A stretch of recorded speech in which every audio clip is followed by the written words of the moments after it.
Hola a todos, soy el Buscador de Tesoros y te invito a que me acompañes para que juntos nos hagamos de los tesoros en el cielo. Estudios Bíblicos Básicos. Número 5. Dios. Parte 2. Padre, yo te doy gracias en esta hora, yo te doy gracias por este momento que permites que por estos medios electrónicos podamos el conocer un poquito más de ti.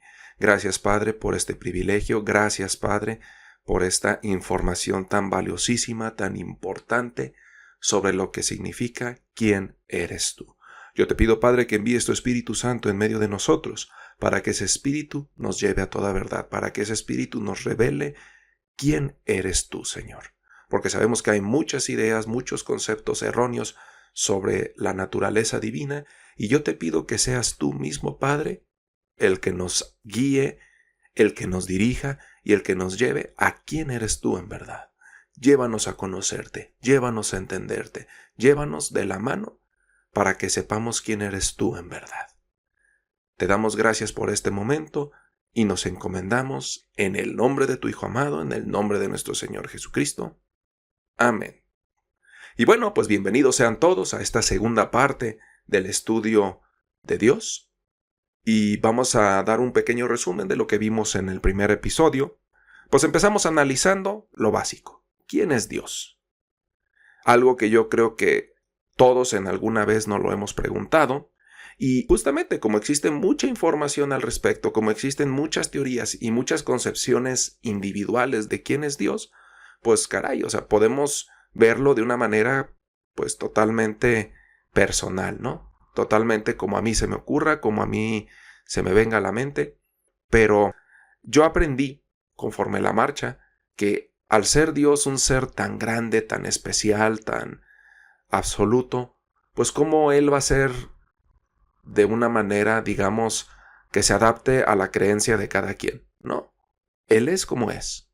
Él tiene una forma, Él tiene una naturaleza. Vimos un versículo que decía, alábense en esto, en entenderme y conocerme.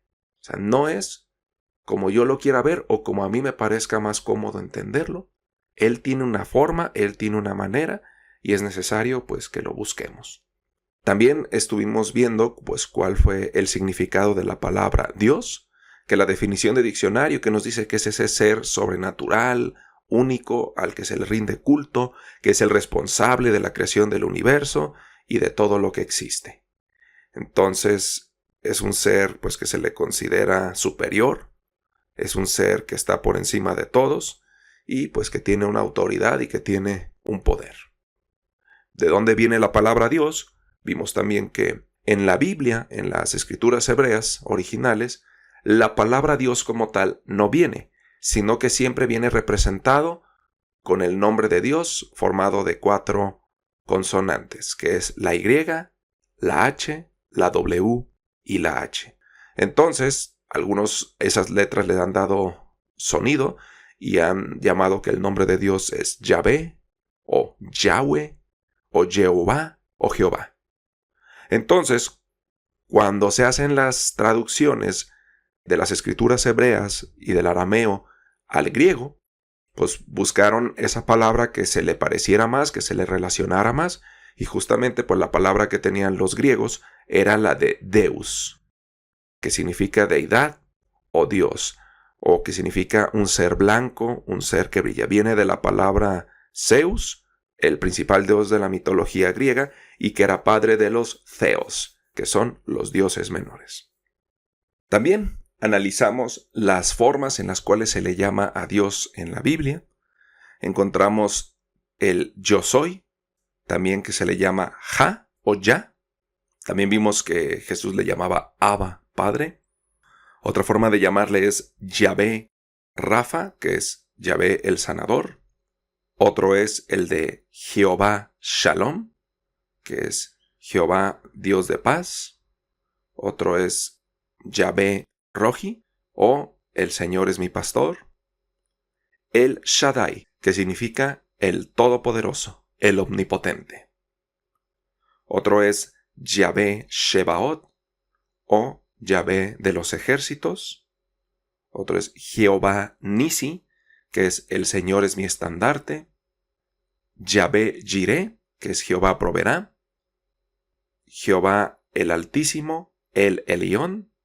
Otra manera es el Olam, que es el Eterno. Otra forma de llamarle es el Creador. O también se le llama el Alfa y la Omega, el principio y el fin, Aleph y Tat. Y nos quedamos en este primer estudio analizando pues cuáles eran las propiedades y las características de Dios. En primer lugar vimos que Dios es un ser que sus caminos son insondables, Él es inescrutable, que nadie puede entenderlo, que es tan vasto, que es tan amplio, tan inmenso, que no somos capaces de entenderlos. Es un ser que está en todo, que está presente en todo y no podemos comprenderlo en su totalidad. No hay nada semejante a Él, es un ser único, sin comparación. Él es un ser perfecto, que no tiene falla. Pero, a pesar de que es un ser perfecto, tiene sentimientos. Vimos conforme a la Biblia que Él le da tristeza, se enoja y también tiene alegría, porque no está separado de la perfección el tener sentimientos. También vimos que es un juez, una de sus características más importantes, que Él es el juez de la tierra, Él es el juez de toda su creación y es fuego consumidor. Pero es un juez justo, diferente a los jueces que tenemos aquí en la tierra, los cuales se pueden corromper. En el caso de Dios no, Él va a actuar siempre en justicia, siempre en base a sus propias reglas. Él no hace acepción de personas, Él no hace diferencia, Él es justo para con todos. Pero aunque es juez, y delante de Él todos somos culpables, Él es bueno y perdonador. Él tiene misericordia para todos los que le invocan. Es un Dios santo, que está apartado, que no tiene falla. También vimos que es celoso, pero es distinto al celo que podemos tener los seres humanos. El celo que tiene Dios es un celo de protección, es un celo distinto a nosotros, que por ira podemos hacer mucho daño. Es bondadoso, uno de esos versos más populares de que Dios es amor, es un ser lleno de amor, aunque esto muchos lo pueden cuestionar, pero justamente en este estudio lo vamos a cuestionar más adelante. Vimos que es un ser espiritual y que nosotros tenemos una parte de Él en todos nosotros. Y por último vimos que Él es el Rey, o sea, Él es la autoridad máxima sobre todos los seres humanos. Entonces vamos a continuar revisando estas características de Dios conforme a la palabra. Profeta Isaías, capítulo 40, versículo 22. Él está sentado sobre el círculo de la tierra, cuyos moradores son como langostas. Él extiende los cielos como una cortina, los despliega como una tienda para morar. Entonces, una de las características de Dios es que es un ser inmenso, es un ser que llena toda la tierra. Jeremías capítulo 23, versículo 24 nos dice: ¿Se ocultará alguno, dice Jehová, en escondrijos que yo no lo vea? ¿No lleno yo, dice Jehová, el cielo y la tierra? Esta característica de que Dios está presente en todos lados se llama omnipresencia.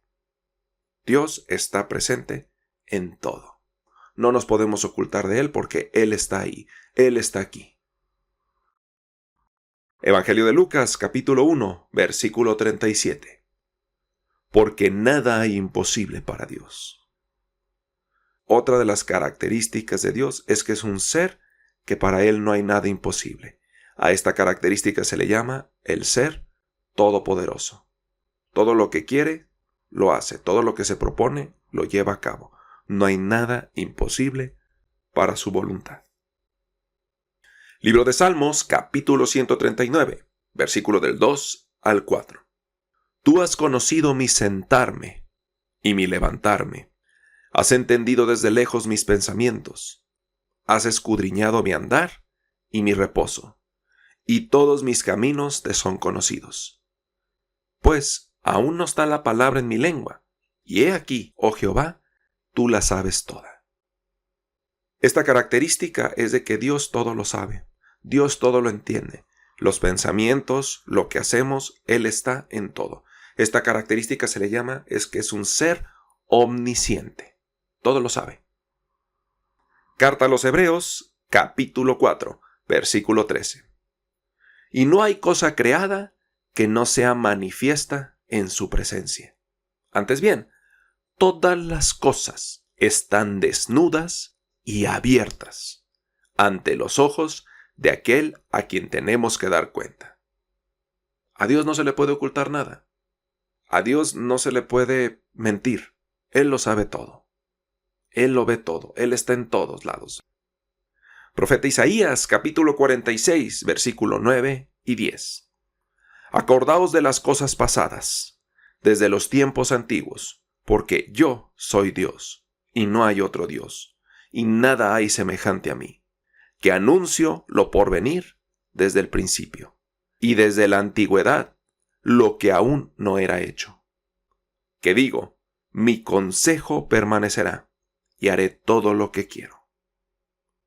Esta es una característica que me parece excepcional de Dios, y es que Él sabe lo que va a pasar en el futuro.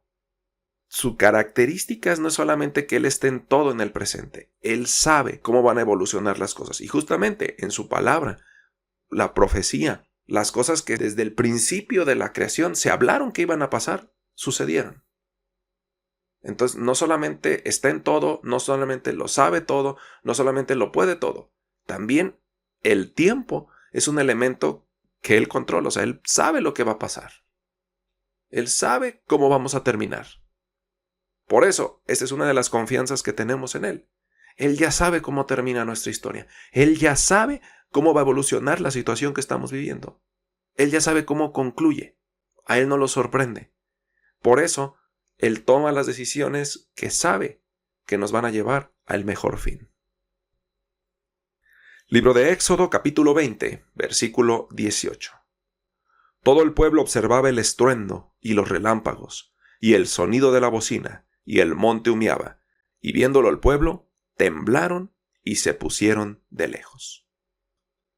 Este versículo nos está hablando de la voz de Dios, porque la narra pues como algo terrible. O sea, Dios le estaba hablando a su pueblo y la gente estaba aterrada de escuchar su voz. Decían, ¿te ha tocado cuando escuchas un relámpago de esos que hasta te tienes que tapar los oídos? O si estás dormido en las noches, te levantas de un brinco de lo horrible y de lo fuertísimo que se llega a sentir. Más o menos así es la voz de Dios. Su voz es tremenda. El simple hecho de escuchar ese volumen y esa fuerza que vibra todo alrededor hace que te aterres, ¿no? Conforme a lo que nos habla la palabra. Carta de Santiago, capítulo 1, versículo 17. Toda buena dádiva y todo don perfecto desciende de lo alto, del Padre de las luces, en el cual no hay mudanza, ni sombra de variación. Otra característica de Dios es que Él es un ser inmutable, o sea, que no cambia. Nosotros los seres humanos cambiamos de opinión, cambiamos de decisión, cambiamos de gustos, cambiamos de un montón de cosas. Dios no cambia. Sus principios y sus bases jamás se mueven. Y esto nos lleva a la siguiente pregunta de nuestro estudio, pregunta número 6. ¿Dios es inmutable? ¿Entonces significa que Él no cambia de opinión? Ok, vamos a analizar la palabra. Libro de Jonás, capítulo 3, versículo del 2 al 5. Levántate y ve a Nínive, aquella gran ciudad, y proclama en ella el mensaje que yo te diré. Y se levantó Jonás y fue a Nínive, conforme a la palabra de Jehová. Y era Nínive una ciudad grande en extremo, de 3 días de camino. Y comenzó Jonás a entrar por la ciudad, camino de un día, y predicaba diciendo, de aquí a 40 días Nínive será destruida.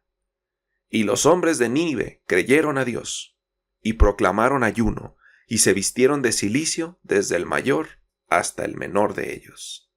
Ahora nos saltamos al versículo 10. Y vio Dios lo que hicieron, que se convirtieron de su mal camino, y se arrepintió del mal que había dicho que les haría, y no lo hizo. Y bueno, este es el caso del profeta Jonás, el cual Dios le anuncia que va a destruir Nínive. Entonces Dios envía a Jonás, y después de que Jonás da su predicación, el pueblo se arrepiente. Y ahí es donde decimos, oye, ¿no que Dios era inmutable? ¿No que Él no cambiaba? Ok. Dios no cambia su esencia. Dios no traspasa sus propias reglas. Y eso no significa que cuando alguien se arrepienta, Él no cambie su decisión. Oye, pero pues si su decisión es absoluta, entonces no entiendo. Ok, ahí te va. Esto significa que si Dios, ante el arrepentimiento de las personas, cambia de opinión, significa que la decisión inicial que Él tomó estaba equivocada. O sea, hay casos como el de Noé, porque él vio la maldad que había en la tierra y Dios dice, me arrepiento de haber creado al hombre. Entonces, si hubo una decisión inicial fue equivocada y por eso Dios toma cambios, no. Como vimos anteriormente, una de las características de Dios es que Él conoce el futuro. Y yo te pregunto algo, en este caso en particular de Nínive. Si Dios no hubiera mandado a Jonás, si Dios no hubiera ordenado la destrucción de Nínive, ¿los del pueblo de Nínive se hubieran arrepentido? No lo creo. Justamente, ese anuncio que dio Dios sirvió como un medio para que ellos se arrepintieran. Y me recuerda mucho al caso de Jesús con la mujer cananea. No sé si lo conozcas o si lo ubiques. O sea, era una mujer que era de una nación aparte de Israel, y ella llega a Jesús, y ella clamaba por su hija. Es más, Jesús la ignoró, sus discípulos la ahuyentaban. O sea, le dice Jesús, yo solamente vengo a las ovejas perdidas de Israel. No puedo dar el pan de los hijos y dárselo a los perros. O sea, la mujer se pudo haber sentido insultada.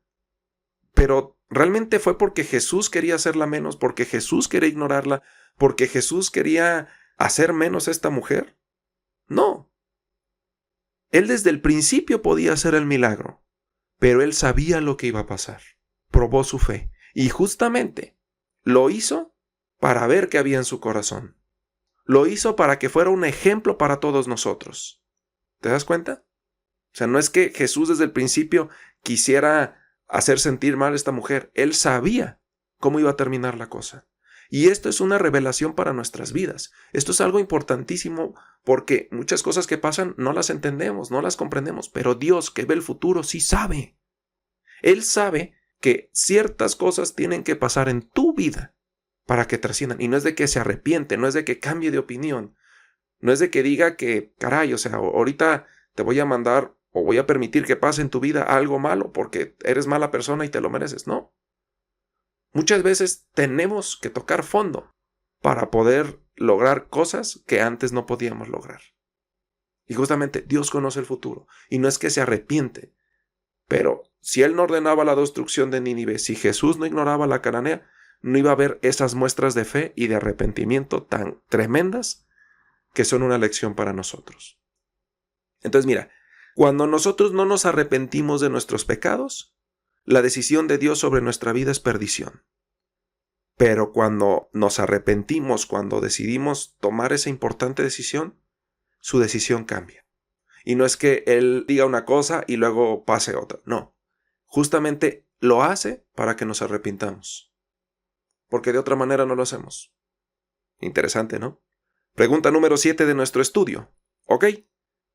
Dios es omnipresente. Entonces, ¿por qué la Biblia dice que está en el cielo?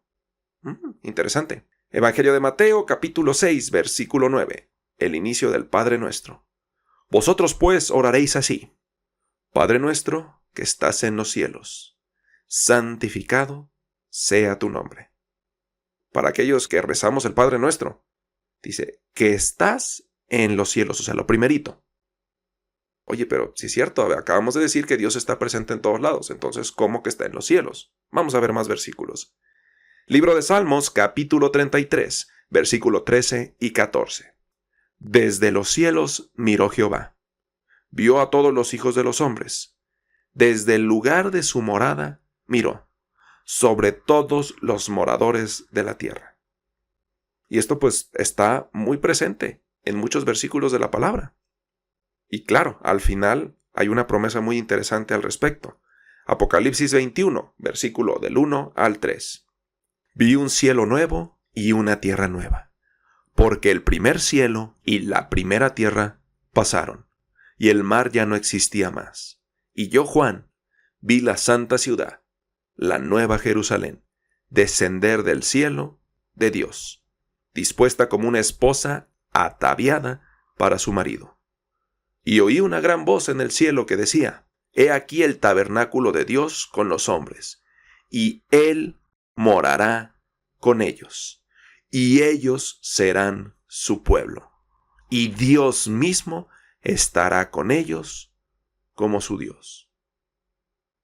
Reafirmando el punto, Dios está en el cielo, y al final de todas las cosas, Él va a bajar, y Él va a vivir aquí con nosotros. ¿Por qué no lo ha hecho ya? Porque una de las características es que el hombre no puede ver fijamente a Dios. Si nosotros, que tenemos pecado en nuestro interior, vemos a Dios, nos morimos. Solamente a Dios se le puede ver o se puede estar delante de su presencia en completa santidad. Cuando seamos transformados, cuando seamos cambiados, todo esto que nos habla la profecía, ahí vamos a poder estar delante de la presencia de Dios, vamos a poder verlo fijamente, por así decirlo, su persona principal, su esencia, y no nos vamos a morir. A ver, esto está interesante. Libro de Salmos, capítulo 139, versículos 7 al 16. ¿A dónde me iré de tu espíritu? ¿Y a dónde huiré de tu presencia? Si subiese a los cielos, allí estás tú. Y si en el Seol hiciere mi estrado, he aquí, allí tú estás. Si tomare las alas del alba y habitare en el extremo del mar, y aún ahí me guiará tu mano, y me asistirá tu diestra. Si dijere, ciertamente las tinieblas me encubrirán, y aún la noche resplandecerá alrededor de mí. Aún las tinieblas no encubren de ti, y la noche resplandece como el día. Lo mismo te son las tinieblas que la luz, porque tú me formaste mis entrañas. Tú me hiciste en el vientre de mi madre. Te alabaré, porque formidables, maravillosas son tus obras. Estoy maravillado, y mi alma lo sabe muy bien. No fue encubierto de ti mi cuerpo. Bien en lo oculto fui formado, y entretejido en lo más profundo de la tierra. Mi embrión vieron tus ojos, y en tu libro estaban escritas todas aquellas cosas, que fueron luego formadas, sin faltar una de ellas. Entonces, ¿Dios está en el cielo o Dios está en todos lados? Ok. Mira, Dios tiene una esencia principal. Esa esencia principal que se puede decir que es como su cuerpo, su manifestación de Él, esa es la que habita en los cielos.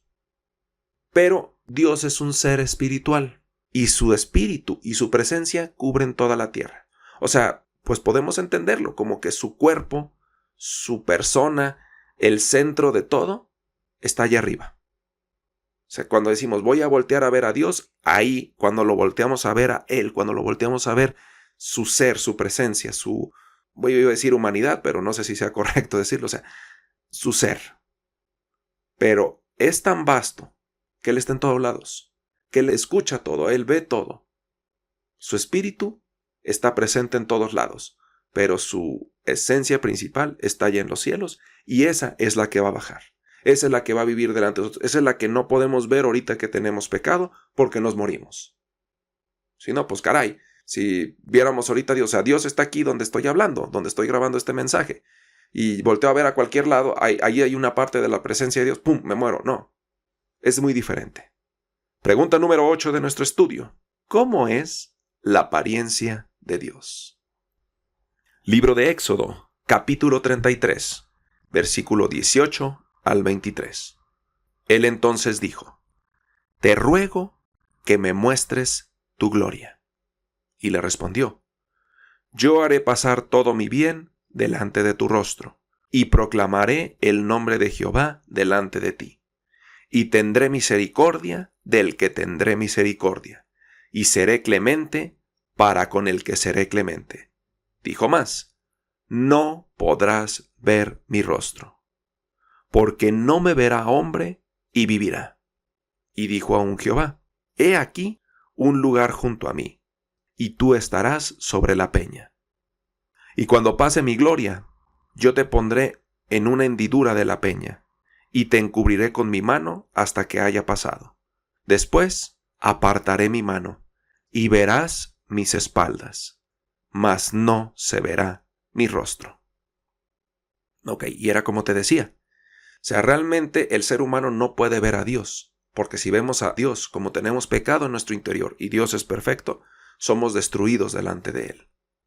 Entonces, a su gran profeta Moisés le concedió que pudiera ver su gloria, que pudiera ver esa esencia principal de Dios. Pero dice, si tú me ves te vas a morir.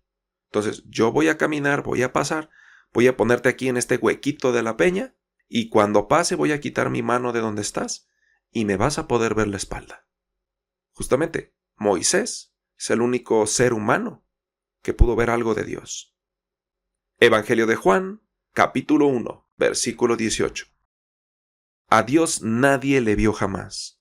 El unigénito, Hijo, que está en el seno del Padre, Él le ha dado a conocer. Y mira, nadie sabe exactamente cómo es. El único que lo vio fue Jesús. De los hombres que caminaron aquí en la tierra, el único que lo vio, que ha visto su rostro y que lo conoce a la perfección, es Jesús. Y aunque no sabemos cómo es Dios en realidad, la palabra nos da unas pistas para que podamos más o menos entender cómo es Él. Libro de Génesis, capítulo 1, versículo 27. Y creó Dios al hombre a su imagen de Dios lo creó. Varón y hembra los creó. Punto número 1. Dios se basó a su esencia, a su ser, para crearnos a nosotros. Entonces podemos saber que Dios es muy parecido a lo que es un ser humano. Se basó de su esencia, se basó de su ser para hacernos. Entonces, tiene manos, tiene pies, seguramente tiene muchas características que nosotros tenemos, pero obviamente, pues, muchísimo más tremendo, ¿no? Profeta Ezequiel, capítulo 1, versículo 26 al 28. Y sobre la expansión que había sobre sus cabezas, se veía la figura de un trono que parecía de piedra de zafiro. Y sobre la figura del trono había una semejanza que parecía de hombre sentado sobre él. Y vi apariencia como de bronce refulgente, como apariencia de fuego dentro de ella en derredor. Desde el aspecto de sus lomos para arriba, desde sus lomos para abajo, vi que parecía como fuego y que tenía resplandor alrededor, como parece el arco iris que está en las nubes en el día que llueve. Así era el parecer del resplandor alrededor. Esta fue la visión de la semejanza de la gloria de Dios. Y cuando yo la vi, me postré sobre mi rostro y oí la voz de uno que hablaba.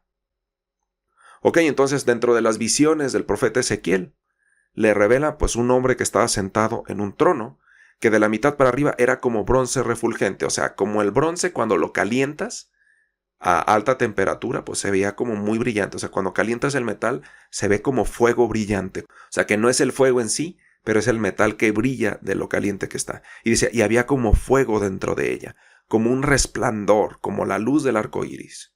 Entonces, es un ser que es como nosotros, dice, con apariencia como de hombre, pero con esas características. Profeta Daniel, capítulo 7, versículo 9 y 10. Estuve mirando hasta que fueron puestos tronos, y se sentó un anciano de días, cuyo vestido era blanco como la nieve, y el pelo de su cabeza como lana limpia. Su trono llama de fuego, y las ruedas del mismo fuego ardiente. Un río de fuego procedía y salía delante de él. Millares de millares le servían, y millones de millones asistían delante de él. El juez se sentó, y los libros fueron abiertos. En la representación popular de cómo es Dios, justamente aquí es como lo describen. O sea, que lo ponen como un viejito que tiene su pelo muy largo, que tiene la barba larga. Ya ven que a los ángeles también lo representan con aureolas, con esos circulitos arriba de la cabeza. Y a Dios, en vez de un circulito, le ponen un triángulo. Entonces, bueno, esas son representaciones populares que justamente tienen su base en esto de la Biblia. A ciencia cierta no sabemos cómo es, pero nos damos una idea. Figura de hombre, algo que tiene que ver con el fuego. Él parece como un anciano de edad. O sea, realmente son pistas para que más o menos podemos entender cómo es él. Pregunta número 9 de nuestro estudio. Y con esta vamos a cerrar el estudio del día de hoy. ¿Cómo sabemos que Dios existe? Changos. ¡Qué pregunta tan tremenda! ¿Cómo podemos saber que Dios efectivamente existe? Yo creo que es una pregunta que la humanidad se ha hecho a lo largo de toda la existencia. ¿Dios existe? ¿Cómo podemos comprobar y verificar su existencia? Porque pues yo creo que a lo largo de la historia muchos han intentado, han buscado, han querido conocerlo, pero dicen, pues ¿cómo podemos decir a ciencia cierta Dios existe? Y Dios no es únicamente una creencia, no es solamente algo que vive en nuestra mente. Es un ser real. Y como es un ser real, hay forma de que constatemos esa existencia. Libro de Génesis, capítulo 2, versículo 7. Entonces Jehová, Dios, formó al hombre del polvo de la tierra, y sopló en su nariz aliento de vida, y fue el hombre un ser viviente. Los seres humanos somos seres que estamos formados de 3 bases. Cuerpo, alma, que también se comprende como la mente, y espíritu. Cuando existe el cuerpo, el muñequito de barro, como lo narra en la Biblia, y llega ese soplo, ese aliento divino, que justamente eso significa Espíritu Santo, soplo divino. Llega ese soplo al monito de barro. Al conectar estos 2 elementos, el monito empieza a moverse, empieza a hablar, empieza a existir. Y justamente al conectar estos 2 elementos, el alma y la mente subsisten. Partimos de esto. Para que nosotros existamos, necesitamos ese soplo para poder vivir. Libro de Job, capítulo 34, versículo 14 y 15. Si él pusiese sobre el hombre su corazón, y recogiese así su espíritu y su aliento, toda carne perecería juntamente, y el hombre volvería al polvo. ¿Qué pasa cuando nos morimos? Están estos 3 elementos. Entonces, el elemento del aliento, el elemento del espíritu, se va. Y al separar este elemento del monito de barro del cuerpo, como que el alma, la mente se apagan. O sea, el espíritu viene siendo como una batería. Pensando en un juguete. El juguete por sí solo no puede moverse, no puede hacer nada. Hasta que tú le pones la batería, ya puede moverse, ya puede subsistir, ya puede hacer su función. Es una alegoría para que entendamos más o menos cómo es en nuestro caso. Entonces, necesitamos esa batería. Y esa batería, ese espíritu, viene directamente de Dios. Por lo que, para que todos los seres humanos y todos los seres vivos que habemos en el planeta nos podamos mover, podamos existir, necesitamos ese soplo. Necesitamos ese espíritu de Dios. Por lo tanto, todos los seres vivos del planeta tenemos una parte de Dios en nosotros. Dentro de nosotros, esa batería que hace que nos movamos, que hace que existamos, es una parte de Dios en nosotros. Y al tener cada uno una parte de Dios dentro de nosotros, pues esa parte de alguna manera nos lleva a buscarlo, nos lleva a tener esa necesidad de volver a Él. Y justamente con el siguiente versículo lo voy a profundizar un poco más. Evangelio de Mateo, capítulo 4, versículo 4. Él respondió y dijo: Escrito está, no solo de pan vivirá el hombre, sino de toda palabra que sale de la boca de Dios. Entonces, como te lo explicaba hace un momento, el ser humano tiene una parte que es el espíritu, tiene una parte de Dios, y esa parte quiere volver a Dios. Esa parte busca a Dios. Cuando el ser humano no conoce a Dios, no lo busca ni tiene una relación con Él, siempre en su interior va a tener hambre. Siempre en su interior va a haber una búsqueda, va a haber algo que hace falta, va a haber un vacío en el interior. Y ese vacío lo tratamos de llenar con muchas cosas, con objetivos, con metas, con dinero, con personas, etcétera, etcétera, etcétera. Pero eso de ninguna manera llena ese vacío. Solamente se puede alimentar con la comida que te da Dios, que es su palabra. Cuando tú lees su palabra, cuando tú lo buscas, cuando tú vas tras esa presencia de Dios, ese vacío que tenías en el interior se ve llenado.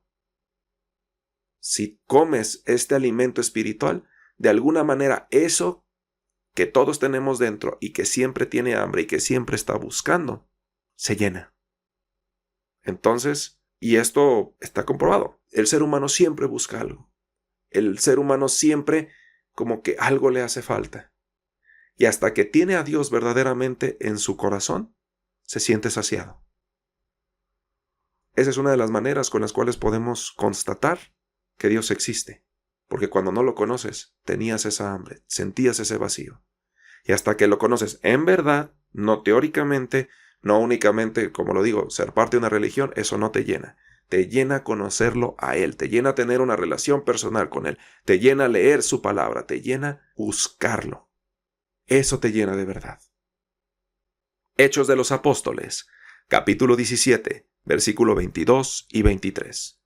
Entonces Pablo, puesto en pie en medio del Areópago, dijo: Varones atenienses, en todo observo que sois muy religiosos, porque pasando y mirando vuestros santuarios, hallé también un altar en el cual estaba esta inscripción: al Dios no conocido, al que vosotros adoráis, pues, sin conocerle.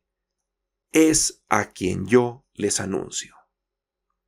Los griegos eran la cuna de la sabiduría, del conocimiento, era esa civilización que dio pauta para muchas cosas en el desarrollo de la historia, y ellos indagaron mucho pues en la búsqueda de todo el conocimiento.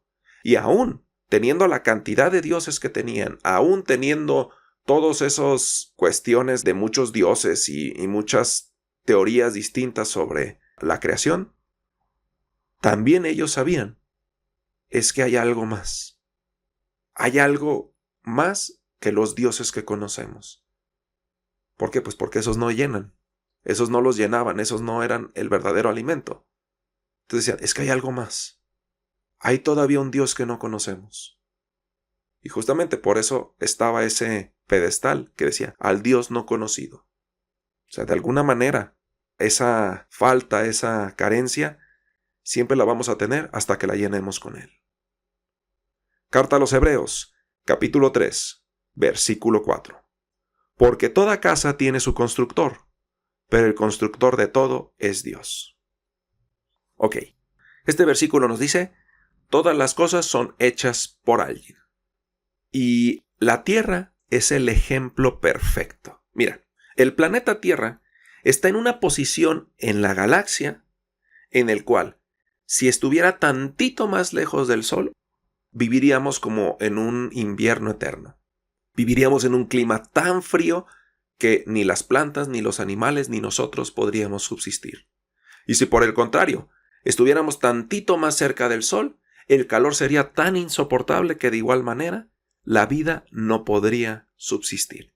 O sea, la Tierra está en la posición exacta para que haya vida. Aquellos que son médicos o que saben de anatomía y biología dicen, caray, el cuerpo humano es una creación perfecta.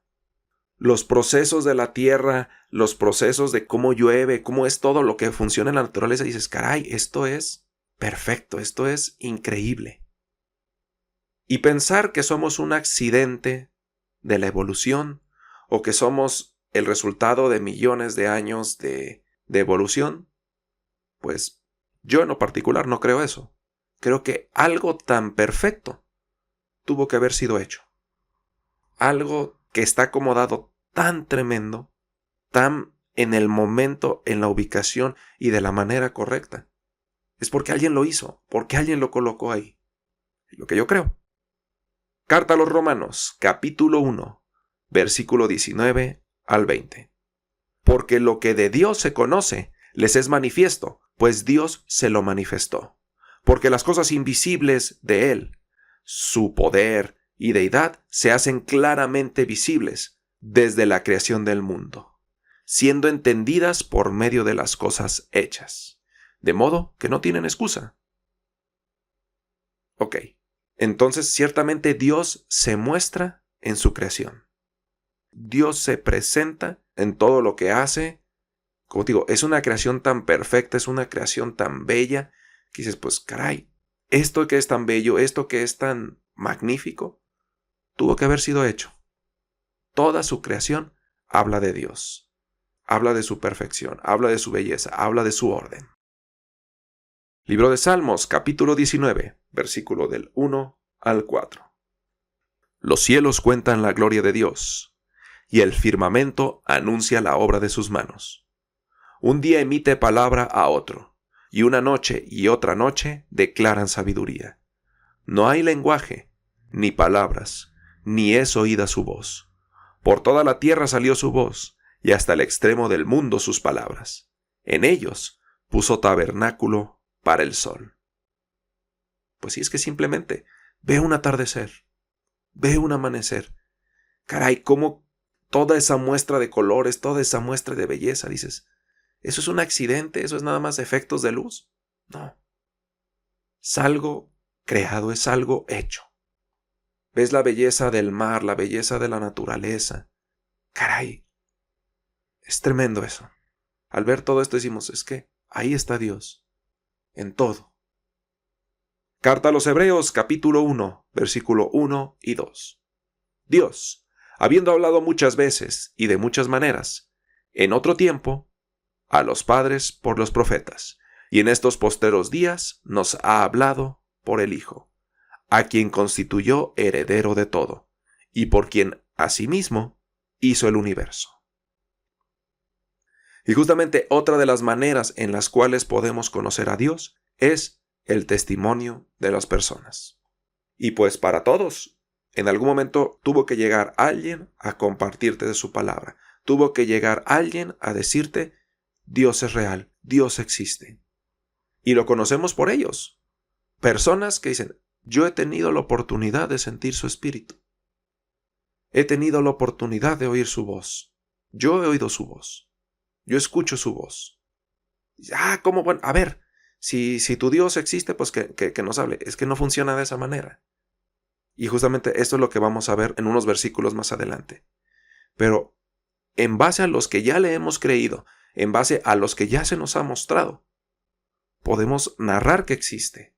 Podemos narrar que efectivamente hemos sentido su presencia, hemos escuchado su voz, hemos soñado sus sueños, lo hemos visto en las Escrituras, lo hemos visto en nuestras vidas. Y es una de las mejores maneras para creerlo. En base al testimonio de otras personas, en base a lo que ellos han vivido. ¿Por qué? Porque muy seguramente, pues no lo conocemos. Pero cuando alguien me dice, yo ya lo conozco, yo ya lo viví, yo ya lo sentí, dices, bueno, entonces sí se puede conocerlo, sí lo puedes ver. Vámonos a la segunda de Pedro, capítulo 1, versículo 21. Porque nunca la profecía fue traída por voluntad humana, sino que los santos hombres de Dios hablaron siendo inspirados por el Espíritu Santo. El tema de la profecía, los temas proféticos. Lo que la Biblia ha dicho que iba a pasar, ha pasado. Y hay cosas que apenas están por suceder. Vamos a ver unos ejemplos. Segunda de Timoteo, capítulo 3, versículo del 1 al 5. Pues debes saber esto, que en los postreros días vendrán tiempos peligrosos, porque habrá hombres amadores de sí mismos, avaros, vanagloriosos, soberbios, blasfemos, desobedientes de los padres, ingratos, impíos, sin afecto natural, implacables, calumniadores, intemperantes, crueles, aborrecedores de lo bueno, traidores, irrespetuosos, infatuados, amadores de los deleites más que de Dios, que tendrán apariencia de piedad, pero negarán la eficacia de ella. A estos evita. Evangelio de Mateo, capítulo 24, versículos 6 y 7. Y oiréis de guerras y rumores de guerras. Pues mirad, que no os turbéis, porque es necesario que todo esto acontezca, pero aún no es el fin, porque se levantarán nación contra nación y reino contra reino, y habrá pestes y hambres y terremotos en diferentes lugares. Ahora del versículo 10 al 12. Muchos tropezarán, entonces, y se entregarán unos a otros, y unos a otros se aborrecerán, y muchos falsos profetas se levantarán, y engañarán a muchos, y por haberse multiplicado la maldad, el amor de muchos se enfriará. ¿Se te hace conocido? Pues justamente, la profecía ha anunciado cosas que han pasado y está anunciando cosas que están pasando. Nomás es decisión si queremos creerle o no. Ahí está. Dios existe, claro. Te ha mostrado lo que va a pasar y se está cumpliendo. Y se va a seguir cumpliendo. Carta a los Hebreos, capítulo 4, versículo 12. Porque la palabra de Dios es viva y eficaz, más cortante que espada de dos filos, y penetra hasta partir el alma y el espíritu, y las coyunturas y los tuétanos, y discierne los pensamientos y las intenciones del corazón. Y mira, yo creo que la mayoría de los que estamos en el camino de la fe, lo hemos encontrado tremendamente en la palabra. ¿Por qué? Mira, esto es lo que yo he ejercitado y lo que he vivido. Como saben, pues yo doy temas desde hace, creo que son 4 o 5 años, un día por semana. Bueno, antes eran 2, ahorita es 1. Y pues yo le digo a Dios, Señor, ¿de qué quieres que hable? Y empiezo a leer su palabra, y de alguna manera cuando estoy leyendo su palabra, algo llama fuertemente mi atención. Es como si me jalaran la oreja y me decían, aquí, voltea a ver esto. Y de alguna manera siento que es lo que Dios quiere decirme, lo que Dios quiere que comparta. Es como un cosquilleo, es como una sensación en tu interior, es como algo que sabes que es la voz de Dios. Y muchos lo hemos experimentado de diversas maneras, que le piden, Dios, háblame, y hablen la Biblia al azar, y de alguna manera lo que leen es algo que se siente como esa respuesta que te está dando Dios. Eso ha pasado un montón de veces, se ha manifestado y, efectivamente, Dios te habla por medio de su palabra, pero solamente cuando tienes fe. O sea, si tú abres y, bueno, Dios, si existes, háblame. Como retando, como sin creer que exista nada más como un tema. No, pues no te va a hablar. Cuando realmente le crees, cuando realmente crees en su existencia y hables sus escrituras, te habla, te dice, te muestra lo que necesitas saber. Evangelio de Juan, capítulo 4, versículo 24. Dios es espíritu, y los que lo adoran, en espíritu y en verdad, es necesario que adoren. Ok, Dios es un ser espiritual. La única manera en la cual nosotros podemos percibirlo es justamente de manera espiritual. No lo vamos a poder percibir con los sentidos, no lo vamos a poder descubrir, por ejemplo, con el método científico.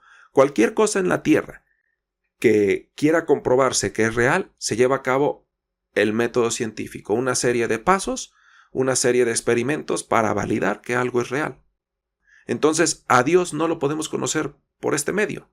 ¿Por qué? Porque es un ser espiritual. Y por lo tanto, Él no se muestra de esta manera. Evangelio de Juan, capítulo 14, versículo 22 al 24. Le dijo Judas, no el Iscariote, Señor, ¿cómo es que te manifestarás a nosotros y no al mundo? Respondió Jesús y le dijo, el que me ama, mi palabra guardará, y mi Padre le amará, y vendremos a él y haremos morada en él. El que no me ama, no guarda mis palabras, y la palabra que habéis oído no es mía, sino del Padre que me envió. Ahorita acabo de decir una frase esencial, que Dios se muestre. A Dios no lo vamos a poder ver, a Dios no lo vamos a poder conocer si no le creemos. no lo vamos a poder sentir si no lo amamos. Dios no se muestra a todos. Dios no se muestra a toda la humanidad de manera visible, de manera palpable. Porque a final de cuentas, parte de la intención de Dios, parte de lo que quiere, es que le creamos, es que confiemos en Él. Entonces, alguien que no crea en Él, alguien que no le interese saber quién es Él, pues no lo va a ver nunca. Alguien que no lo ame, alguien que no quiera su reino, que no quiera su salvación, que no crea que siquiera eso existe, ¿cómo lo va a sentir? Mateo 11, versículo 25 y 26. En aquel tiempo, respondiendo Jesús, dijo: Te alabo, Padre, Señor del cielo y de la tierra, porque escondiste estas cosas de los sabios y de los entendidos, y las revelaste a los niños. Sí, Padre, porque así te agradó. A Dios nunca lo vamos a encontrar con inteligencia, con habilidad, con ciencia. No. He visto que hay tantos y tantos documentales que se han enfocado en investigar sobre los hechos bíblicos, sobre los hechos históricos, sobre la creencia de Dios, y pues nunca encuentran nada. ¿Por qué? Porque Dios escondió estas cosas de los sabios y de los entendidos. No lo hizo para que lo encontraran aquellos que se pusieran a investigar, aquellos que llevaran a cabo el método científico, un método de comprobación y a ciencia lo podamos saber. No. Él se quiso mostrar únicamente a quienes le creen. Él se quiso mostrar únicamente a quienes lo buscan. Dice, se mostró a los niños. Hace la referencia a los niños porque los niños son puros, los niños tienen un corazón en los cuales ellos creen con facilidad. Entonces, un entendido, un científico, un nerd puede estar buscando toda su vida a Dios y nunca lo va a encontrar. Pero un niño con un corazón puro y dispuesto a creer, lo va a ver, lo va a escuchar, lo va a sentir, va a poder palpar con sus manos y ver con sus ojos. Entonces, es una de las características de Dios. Él no se muestra a toda la humanidad. ¿Por qué? Porque Él quiere que le creas. Más que sepas que algo existe, más que sepas que algo hay, se trata de que lo conozcas, se trata de que lo quieras conocer, se trata de que lo quieras buscar. Y Él se demuestra. O sea, eso es una realidad. Cuando tú lo buscas de corazón, cuando tú quieres conocerlo, no por un motivo arrogante o muéstrate para que te crea. No. Cuando realmente, Señor, quiero conocerte. Tengo muy poca fe, tengo tal vez muy poco conocimiento sobre todas estas cosas, pero quiero conocerte. De hecho, yo se lo dije alguna vez. Justamente al no saber ante tantas religiones, ante tantas ideas y mentalidades, yo le dije, bueno, Señor, yo te quiero conocer a ti. Quiero conocerte a ti, al de verdad. Y vaya que se ha mostrado. Pero esto únicamente pasa cuando le crees, cuando lo buscas. Libro de Salmos, capítulo 14, versículo 1 y 2. Dice el necio en su corazón, no hay Dios. Se han corrompido, hacen cosas abominables, no hay quien haga el bien. Jehová miró desde los cielos, sobre los hijos de los hombres, para ver si había algún entendido que buscara a Dios. Jamás va a ser posible constatar la existencia de Dios si no le crees. Con Dios no es ver para creer, es creer para ver. Dios lo que quiere es que lo conozcas, Dios lo que quiere es que le creas. Y cuando te animas a hacerlo, se muestra, se manifiesta, de una y muchas maneras. Pero es imposible conocer a Dios si no crees que existe. O sea, para mí tiene mucho sentido. ¿Cómo vas a constatar algo en lo cual no crees? Oye, pues puedo no creer en el desierto, pero sé que existe. Pues sí, pero sabes que existe. Tienes esa certeza que existe. Decidiste creerlo, aunque nunca hayas estado en un desierto. Decidiste creerlo. ¿Por qué? Porque te dijeron que había un desierto, porque te han mostrado imágenes de un desierto. Es más, vas y lo constatas. Pero para poder conocer a Dios, la única manera es que le creas. La única manera es que quieras conocerlo. Si no, nunca lo vas a ver. Evangelio de Juan, capítulo 20, versículo 29. Jesús le dijo, porque me has visto, Tomás, creíste. Bienaventurados los que no vieron y creyeron. Y pues con este verso terminamos el estudio. Y la realidad es que puedes constatar la existencia de Dios. Puedes escuchar su voz, puedes sentir su presencia, puedes sentir su mano y su manifestación en tu vida. Pero esto no va a poder ser posible a menos que le creas. Dios no se va a mostrar a ti para que le creas. Dios se va a mostrar a ti cuando ya le has creído. Entonces, si quieres constatar la existencia de Dios, créele. Y cuando decides creerle de corazón, cuando decides realmente conocerlo, lo vas a conocer, y lo vas a ver, y lo vas a sentir. Padre, te damos gracias por esta sabiduría que has compartido con nosotros en este día. Algo que humanamente es muy difícil. Algo que, vaya, es imposible. El conocerte a ti por medios humanos, el conocerte a ti por medios carnales. Eres un ser espiritual, Señor, y solamente por medios espirituales, por medio de la fe, algo tan chiquito, algo tan pequeño, es tan poderoso, Padre.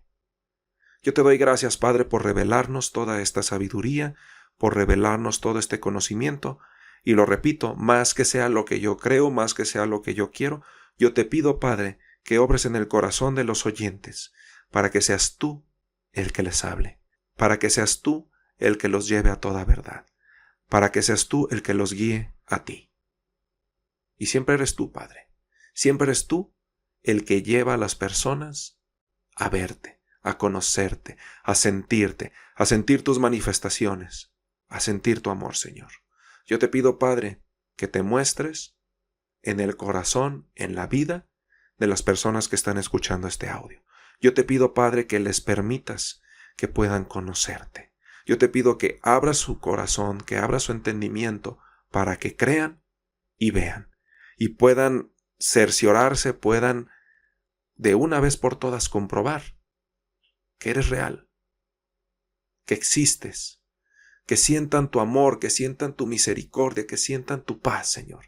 Que ese vacío que hay en el corazón sea llenado con lo único que puede ser llenado, con el alimento que tú nos das. Yo te pido que te manifiestes, Padre, a todos los que están escuchando esto. Yo te pido que te muestres, yo te pido que llenes los corazones y que sientan ese espíritu, que sientan ese fuego que arde en nuestro interior y que no nos quema, que sientan esa sensación de que alguien está junto a ti, una sensación de paz, una sensación hermosa, muy bonita de alguien que te ama, de alguien que quiere salvar tu vida, que quiere vivir contigo en la eternidad, de alguien que sacrificó lo más valioso y lo más importante para darte vida, Señor. Que sepan y que sientan ese amor, que sepan y que sientan ese cuidado, ese abrazo, esa sensación tan única que da tu Espíritu Santo. Yo te pido que los que están escuchando esto, Señor, puedan sentirte. Yo te pido que los ayudes a creer, que los ayudes a sentir, que los ayudes a escuchar tu voz, que sepan que tú has estado siempre ahí y que ahí vas a estar porque nos amas. Gracias, Padre, por este privilegio que aún los más sabios y entendidos no han podido alcanzar, que aún personas que han durado años investigando e indagando no lo han podido presenciar. Pero a ti te plació el que los niños escucharan tu voz, el que aquellos con un corazón dispuesto te vean. Gracias por revelarte a nosotros. Gracias por enseñarnos este conocimiento tan único e incomparable. Bendito seas, Padre. Gracias por esta sabiduría. Gracias por este conocimiento. Nos despedimos encomendándonos a ti y como siempre, en el nombre de nuestro Señor Jesucristo. Amén.